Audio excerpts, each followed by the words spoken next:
We're dealing with millimeters, sorry people. So we've got 61.99 for the bearing size. And our hole size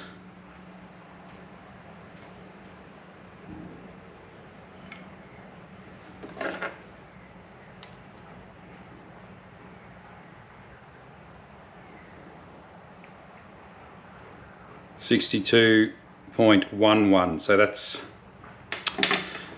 0.1 of a mil. That's way too loose. Oh, you can see how loose that is, yeah.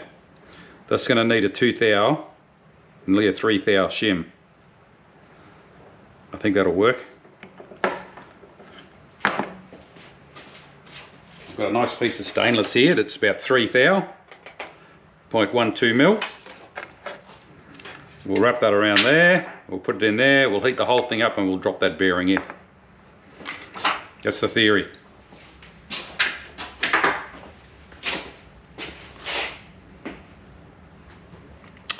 So that'll be that taken care of. That's alright. Shaft, the crankshaft.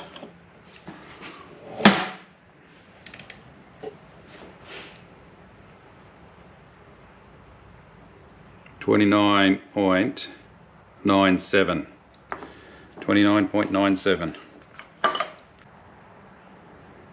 So that was 29.95 versus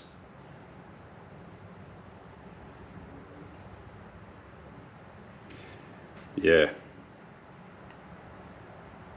30 what? This is right on 30 mil. Well, that makes sense for a metric bearing. So yeah, there's a bit over a thou clearance there as well. So 0.05 of a mil. I'm going to have to build that up. 0.1 of a mil with the zinc. Let's do it. Shaft has been cleaned in all its solutions, then rinsed in demineralised water. I've taped all the rest of the shaft up so the zinc doesn't stick to that.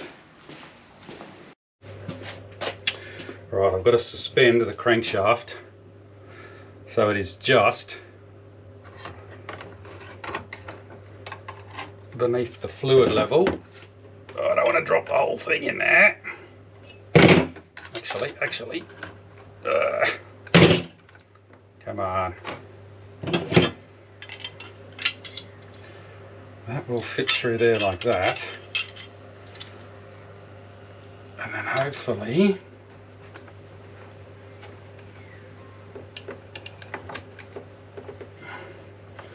I'm kind of hoping that just the weight of it sitting on there will be enough to get the current going through it.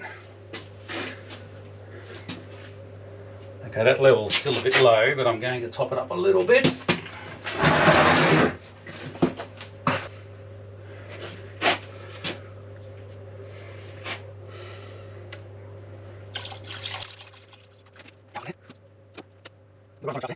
Yep, that'll do it.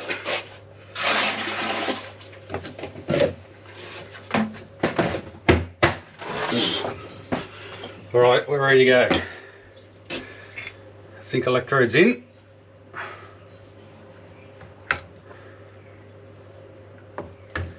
Evenly surround the part. Let's hope they're going to make reasonable connection. Power it up. Rightio, that's it, we're going. I'm putting about 0.5 amp in there. We'll see what it looks like when I pull it out. Here you can see my repair job that I made a couple of years ago. This crankcase is cracked all the way through here, up through here, and it stops because the drain hole is there. So it didn't progress. So I bolted this plate, and this actually fits over a bulge that's in the crankcase there, and when you pull it down it actually pulls the two broken halves together. As you can see, there's a myriad of bolts and stuff in here holding it all together.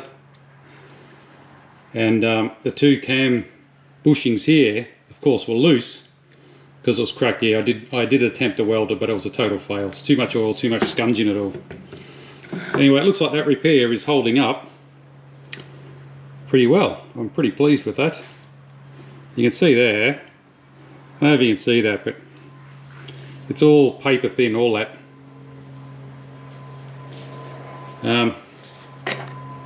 Yeah, so these are obviously the new cam spindles that I made, and they all just screw back into there like that. No probs. I'll show you a video of how worn it was. I'll just include it. Where are we at? So the heads are decarbonised. They're both done. Pistons are cleaned up. And I have put the oil rings back in them. They were running without the oil rings. And yeah, we'll have a bit of a discussion around my thought. There's some schools of thought that say, yeah, put the oil rings in, and others that say don't put the oil rings in. That's related to a total loss oil system, of course. I've got the 3000 shim in here, cut out. So we're just going to heat that up and drop all that in the bearing back in there. And the crankshaft is still getting coated with zinc. I nearly forgot to film it. The crank is out. And as you can see, there is a considerable deposition on there. Now, the question is, how much did we get on there?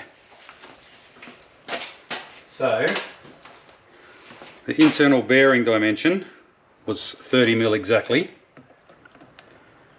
The old shaft dimension was 29.95, so 5/100ths under. And our new shaft dimension is 30.12. So that's actually a good, that's pretty close to 3 thou. It's 0.12 of a mil. Yep, that's awesome. Okay, I'll be able to whack that in the lathe, machine that down so it's about a 0.3 of a mil oversized to make it a good press fit on there. Perfectus. Well, the zinc's not very hard. That's the only problem.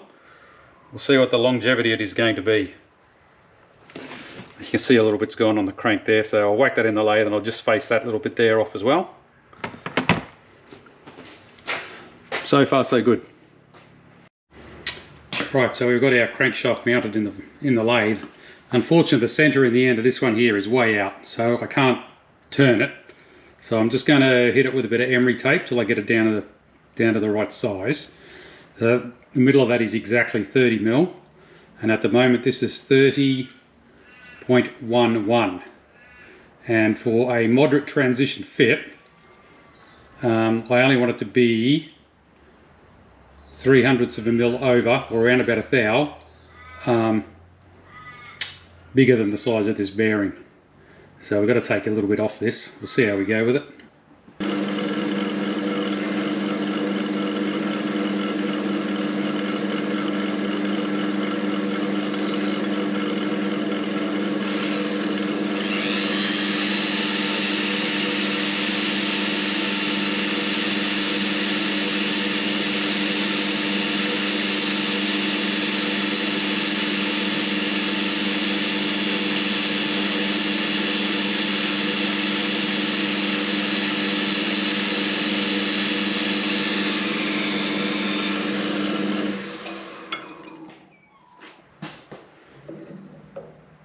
So what did I say it was before? It was 30.11. It is now 30.1, so that little bit has taken 1/100th of a mil.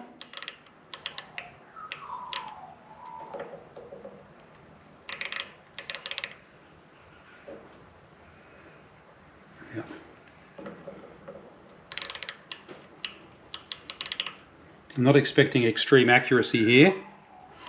All I want to see is that the bearing's not going to be spinning on the shaft.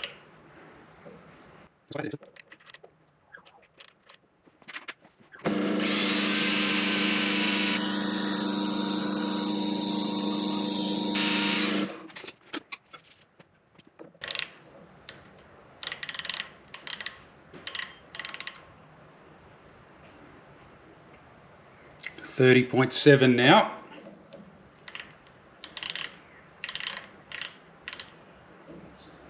$30.7. Sorry. 30.07. Not that you can see that anyway, the GoPro. So we're getting there.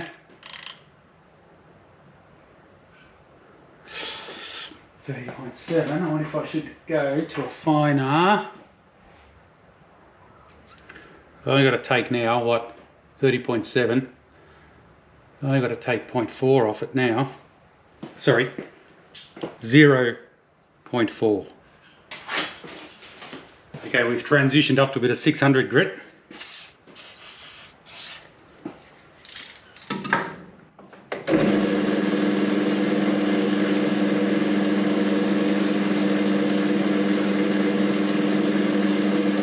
Run it a bit faster.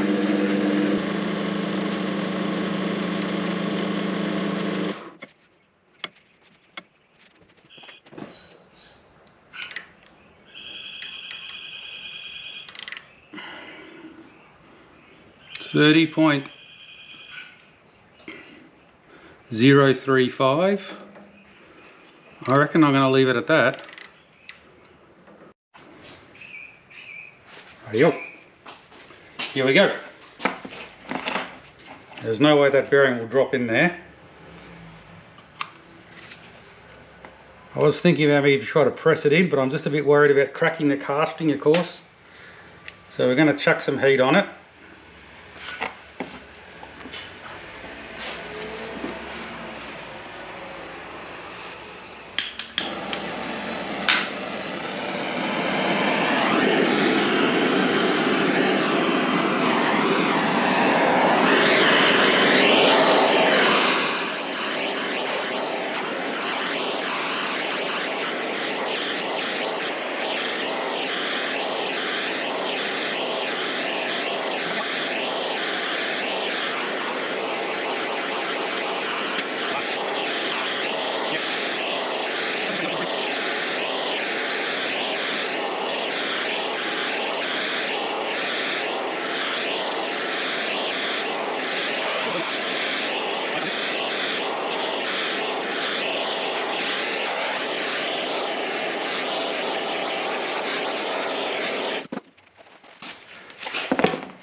Oh yeah, that's nice, that's nice.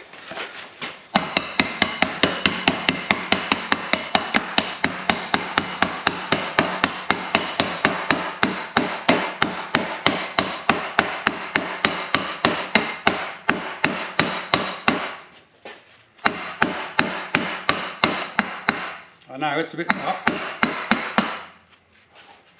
Tell me about it.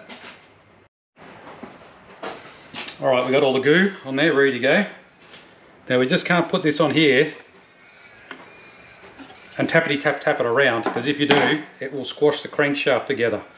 These crankshafts, as you can see, are built up crankshafts, so they're all bolted together. They're very sensitive, so we have to pull them together.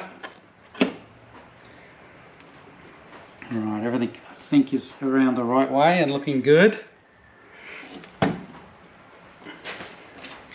Let's hope this works. It's not going to be high enough on the first attempt there.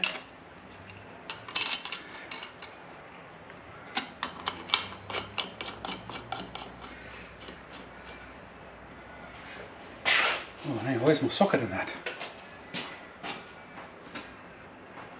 You always know if you're in a hurry, you're going to lose something. Why is that?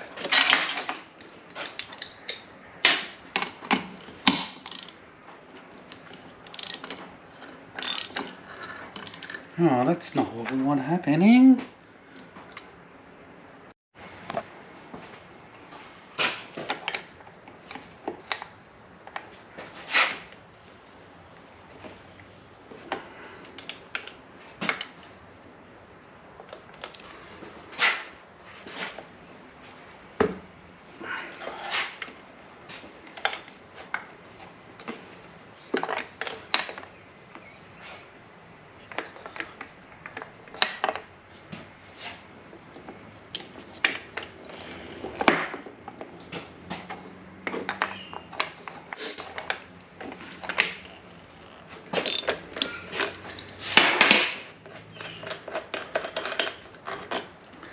Now let's hope it all spins around. Ah, excellent. Excellent. Right, we will continue with the reassembly.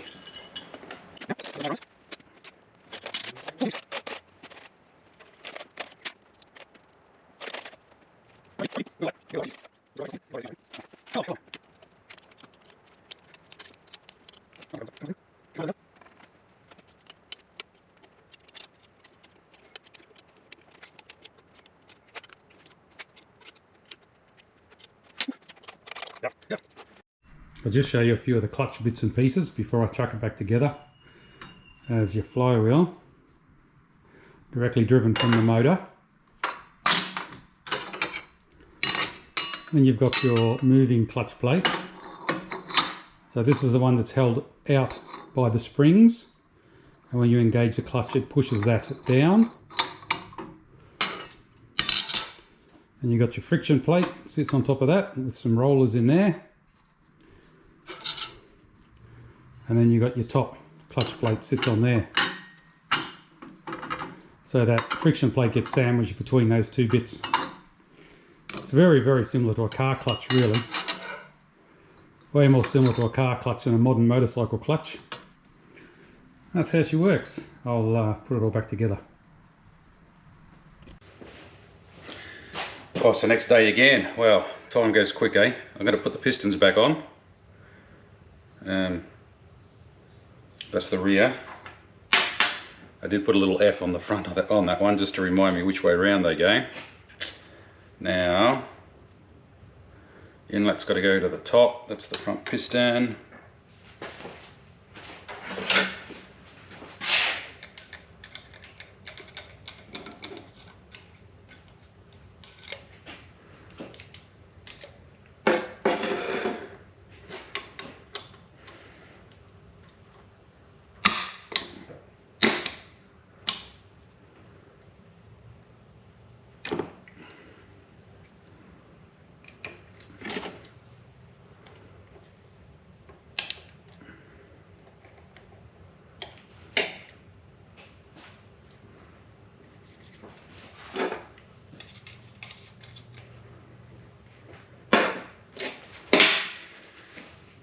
Okay, remember originally they didn't have oil rings on here.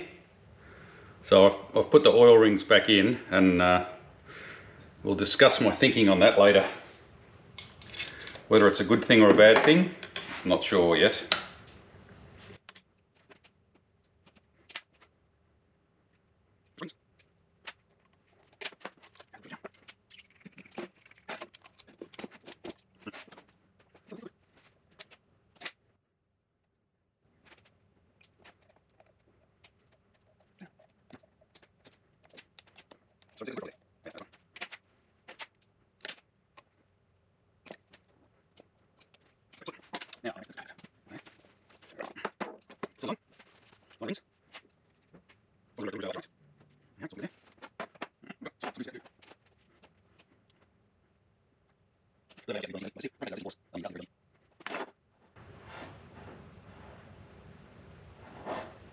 Now, one thing you've got to be very careful is a tiny little oil hole there. So oil goes in here.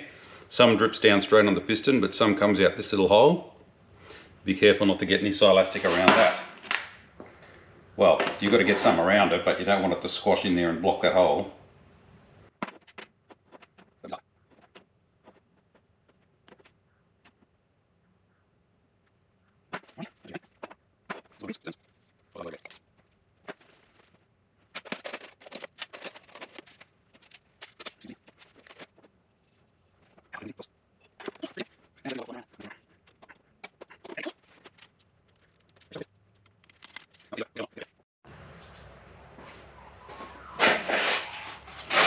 Right, let's see how smoothly it turns over. Those oil rings were bloody tight fit. Oh no, that's alright. Oh good, yep. Sweet. Alright, we've got our 2 copper head gaskets here. But we have to anneal those. And annealing copper is just simple as getting it red hot.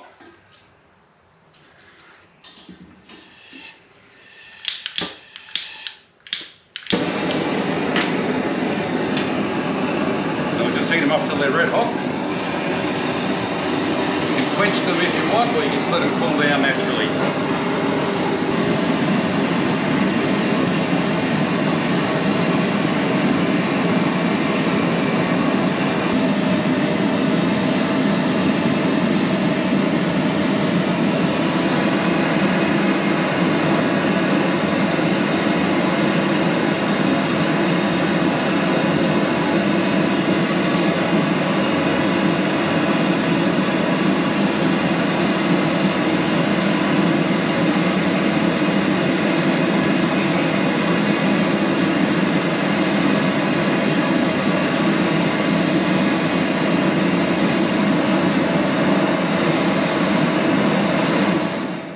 Two annealed head gaskets. We'll clean the heads up and get them ready to put on. We'll just do one head assembly for you. Copper gasket on. Right, head bolts. 1, 2, 3, 4. Alright. Which one's which? No. Wrong one. Exhaust port down.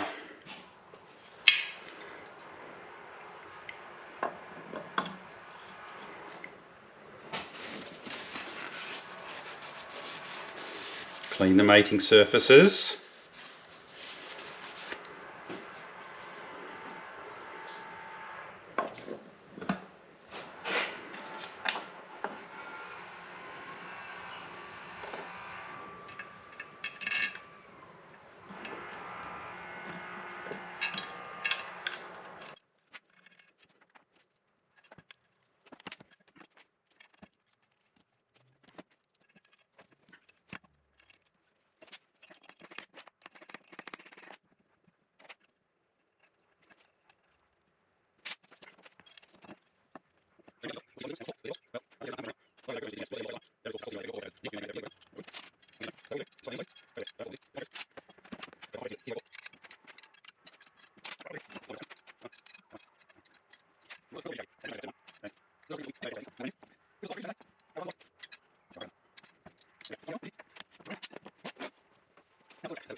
Now let's have a little bit of a chat about head design.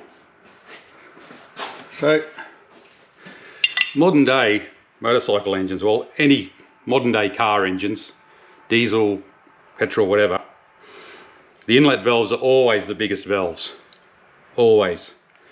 As you can see here, the 2 valves are pretty well symmetrical, but the funny thing is, this is the inlet port.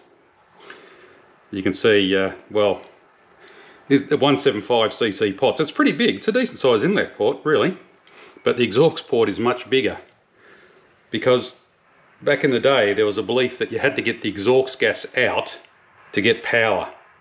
So they knew about valve overlap, they knew about cylinder scavenging, and I'm sure that the top end tuners, the race guys, would have known it was more important to have bigger inlet valves, smaller exhaust valves, so you got a bigger inlet area. But I think in the general public, the perception was a big exhaust was good. So they bowed to consumer demand and made the exhaust look huge, and then that lot is not as big, to give the perception of power. Bit interesting, eh?